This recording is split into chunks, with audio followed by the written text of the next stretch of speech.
제가 비염 수술 받으신 분들을 참 많이 치료하는데요. 근데 잠깐, 비염 수술을 받으셨는데 왜 다시 한의원에 오실까요? 그건 코가 여전히 답답하신 거죠. 오히려 더 불편하다 하시는 분들도 많이 봅니다.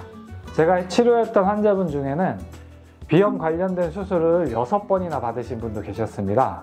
한두 번 수술 받으신 분들은 수시로 내원하시고요. 그렇다면 왜 이런 일이 생기는 걸까요? 오늘 영상을 보시면 그 이유와 해결 방법을 동시에 아시게 될 겁니다.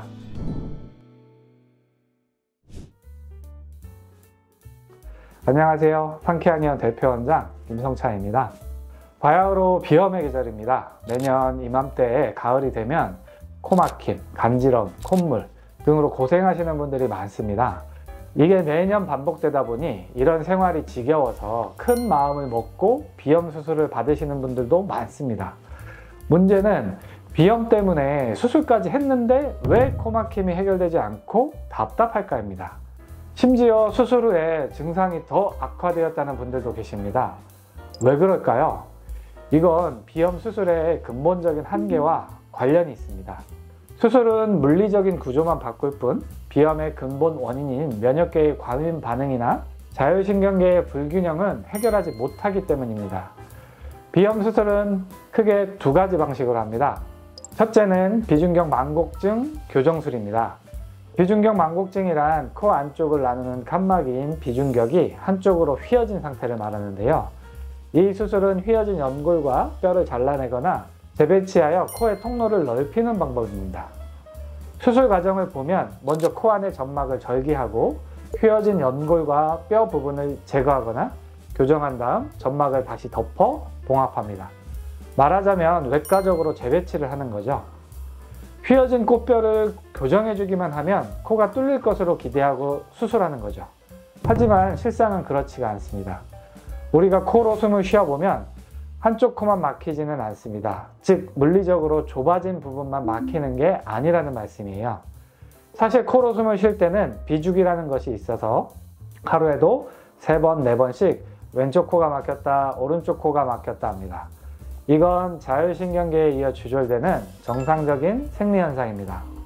이건 외과적인 문제가 전혀 아닙니다. 코뼈가 휘어서 막힌다는 분들도 이런 경우가 많습니다. 만약 좁아진 게 문제라면 좁은 쪽만 하루 종일 막혀야겠죠. 또 코가 막히는 분들 중에 이런 경우 있으실 거예요. 왼쪽으로 누우면 왼쪽은 막히고 오른쪽은 뚫리죠. 그리고 오른쪽으로 누우면 오른쪽은 막히고 왼쪽은 뚫리죠. 이런 현상은 한쪽으로 누울 때 그쪽 목이 눌리면서 림프 순환이 안 되기 때문이에요. 림프와 혈액의 정체가 생기면서 고이게 되면 부종이 생기게 되죠. 그러면서 코가 붓는 거예요. 이것만으로도 목이 많이 굳어 있는 것을 알 수 있죠. 그래서 이런 문제 해결을 위해 평소에 흉쇄 일골근 등 목 주변 근육을 잘 풀어주는 게 중요해요. 그것만으로도 코가 많이 뚫리게 됩니다. 두 번째 수술 방법은 비갑계 절제술입니다.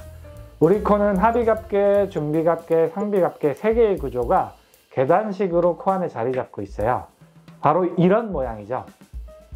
이 비갑계는 들어오는 공기를 데우고 습도를 조절하며 먼지를 걸러내는 중요한 역할을 합니다. 코 안으로 들어온 차가운 외부 공기를 체온으로 데워주고 건조한 공기에 적절한 습도를 제공하며 먼지, 세균, 바이러스 등을 걸러내고 또 냄새 분자를 후각신경으로 전달하기도 합니다.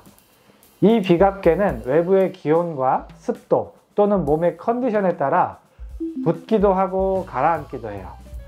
만성 비염으로 고생하시는 분은 비갑계가 부어서 꽉 막혀 있는 경우가 있습니다. 이런 분들은 수술로 부어있는 비갑계를 절제하게 됩니다. 말 그대로 잘라내는 거죠. 수술 정도에 따라 잘라내는 정도는 달라집니다. 부분 절제는 비갑계의 일부분만 제거하는 것이고요. 점막하 절제는 점막은 보존하고 내부 조직만 제거하는 겁니다. 그리고 전체 절제는 비갑계를 거의 완전히 제거하는 것인데 요즘에는 거의 시행하지 않습니다. 이렇게 수술한 사람의 코는 내시경으로 보면 정상 코 상태와 비교해서 상당히 건조하게 보입니다. 이런 코 상태를 갖고 계신 분들은 과도한 건조감으로 코안이 건조하기 때문에 코딱지가 자주 끼고 간혹 코피가 나는 경우도 있습니다. 그리고 숨은 쉬어지는데 뭔가 답답하다고 말씀하시죠. 특히 낮에는 그래도 견딜만 한데 밤만 되면 더 답답하다고 하십니다. 점막이 건조해지면 비갑계에서 습도와 온도 조절 기능을 제대로 못합니다. 그래서 물리적으로 막히지는 않아서 숨은 쉬어지지만 계속 답답하죠. 비갑계는 단순히 공기의 통로만 제공하는 것이 아닙니다. 코로 들어오는 공기에 적절한 온도와 습도를 제공하는 천연 환풍기 역할을 합니다.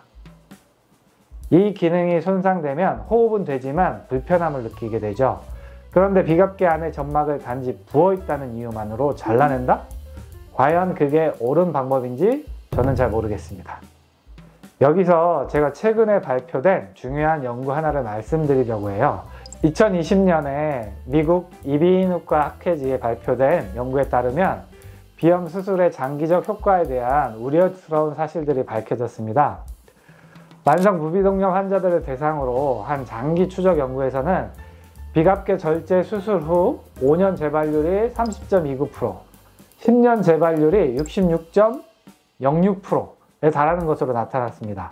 평균 재수술 시기는 첫 수술 후 약 25개월이었으며 이는 수술 효과가 시간이 지나면서 현저히 감소했습니다. 특히 알레르기성 비염이 있는 환자들에서 재발률이 더욱 높게 나타났습니다. 이게 무슨 말이냐면 알레르기성 비염 환자가 비갑계 절제 수술을 받으면 약 2년이 지난 후에 또 재발하고 그럼 또 수술을 받아야 된다는 거예요. 그러니까 비염 수술을 6번이나 받으신 환자가 계신 거죠. 이렇게 비염 수술은 한계가 명확하고 재발 위험도 높습니다. 그 이유는 몇 가지가 있는데요. 우선 외과적인 수술만으로는 비염의 근본 원인이 해결되지 않습니다. 비염의 근본 원인은 면역계 과민 반응이나 자율신경 불균형인 경우가 많은데 이 원인들은 수술로 해결되지 않습니다. 그러니까 수술을 받아도 시간이 지나면 다시 염증이 생기고 비갑계가 또 부어오르는 거예요. 또한 우리 몸은 항상성을 유지하려고 하는 보상작용이 일어납니다. 비갑계를 제거하면 남은 조직들이 그 기능을 대신하려고 과도하게 부을 수 있습니다. 게다가 환경적 요인도 그대로 지속됩니다. 알레르기 원인 물질, 대기오염, 스트레스 등 비염을 악화시키는 외부 요인들이 계속 존재하면 수술 효과는 제한적일 수밖에 없는 거죠. 무엇보다 우려스러운 건 비갑계 수술을 하면 손상된 점막을 되돌릴 수 없습니다. 참 안타까운 일이에요. 물론 코뼈가 완전히 흰 게 주된 문제라면 비중격 망곡증 수술이 필요할 때도 있어요. 하지만 비갑계 절제술은 처음부터 안 받으시는 게 좋다고 생각합니다. 그래도 꼭 수술을 받고 싶으시다면 수술 전에 체크하실 게 있어요. 먼저는 충분한 보존적 치료를 시도했는지, 그리고 최소 3개월 이상의 약물 치료와 환경관리 및 생활습관 개선을 했는지 확인해야 합니다. 이렇게 해보지도 않고 수술을 받는 건 성급한 결정이에요. 또한 환자 본인께서 비염 수술의 한계를 정확히 이해했는지가 중요합니다. 외과적 수술은 완치가 아닌 증상 완화 수단이며 재발 가능성과 부작용 위험이 있다는 사실을 아셔야 해요. 그리고 비염은 한 번의 수술로 끝나는 게 아니라 평생 관리가 필요한 만성 질환임을 아셔야 합니다. 수술을 받고 나시면 관리도 잘 해주셔야 해요. 지속적인 보습 관리도 해주셔야 하고 정기적으로 검진을 받으셔서 증상이 재발하지 않는지 관찰하시고 좋은 생활 습관도 유지하셔야 해요. 저희 상쾌한의원에서는 비염을 6단계로 치료합니다. 치료 방법은 이 영상을 보시면 상세히 아실 수 있고요. 제가 댓글에도 링크를 남겨놓겠습니다. 그렇다면 수술을 이미 받으신 비염 환자들은 평소에 어떻게 비염을 관리해야 할까요? 첫째, 코 세척을 하지 말아야 합니다. 많은 분들이 코가 건조하면 코 세척을 하면 좋다고 생각하시는데요. 하지만 이는 큰 오해입니다.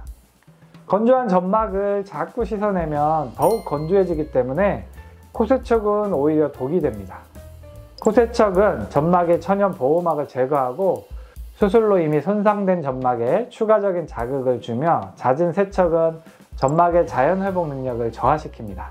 둘째는 일반적인 나잘 스프레이보다는 이런 비염고와 에노 스프레이를 사용하면 도움이 됩니다. 비염고는 연고 타입으로 건조한 점막에 직접 발라주어 보습 효과를 제공하고 오랜 시간 지속되는 보호막을 형성하며 자연스러운 점막 재생을 도와줍니다. 에노 스프레이는 산화질소 베이스로 기존 생리식염수 스프레이와는 달리 산화질소 성분이 포함돼서 보습력이 뛰어나고 건조함을 많이 잡아줍니다. 건조한 점막에 뿌려주면 건조함이 덜해서 숨쉬기가 편해집니다. 하루 3회에서 4회 정도 사용을 권장합니다. 세 번째는 구강호흡 방지 테이프 사용을 생활해야 합니다. 잘 때 테이프를 입에 붙여서 자꾸 코로 숨을 쉬는 연습을 해줘야 합니다. 입으로 숨 쉬면 코에 자연스러운 가습, 가온, 여과 기능을 사용하지 못해요. 이건 수술로 약해진 코 기능을 최대한 활용하기 위해 필수적이며 밤사이 구강호흡으로 인한 목건조, 수면장애를 예방할 수 있습니다. 코가 완전히 막혔을 때는 사용하지 마시고요. 처음에는 좁은 테이프를 시작해서 나중에는 입 전체를 막으시는 게 좋습니다. 약국에 가시면 피부에 자극이 없는 의료용 테이프가 많이 있어요. 구강호흡에 대해서는 제가 다음 기회에 더욱 상세한 영상을 만들어 올리겠습니다. 그리고 평상시에 문어 괄사를 이용해서 목 주변, 머리, 턱 마사지를 수시로 해주시면 금상첨화인데요. 이것도 제가 콧물가래 없애는 마사지법에 대해서 자세한 영상을 올려놓았으니 여기 눌러보시면 됩니다. 비염 수술은 분명 일부 환자들에게 도움이 될 수 있는 치료법입니다. 하지만 수술이 만능 해결책은 아니고 재발과 재수술의 위험이 따른다는 사실, 그리고 내과적인 원인을 해결하기에는 부족한다는 점을 아시면 좋겠습니다. 만약 수술을 앞두신 환자분이 계시다면 댓글로 상황을 알려주세요. 제가 정성껏 답해드리겠습니다. 계속해서 호흡기 질환에 대한 유용한 정보를 받으시기 원하시면 구독, 좋아요, 알림 설정 해주세요. 감사합니다.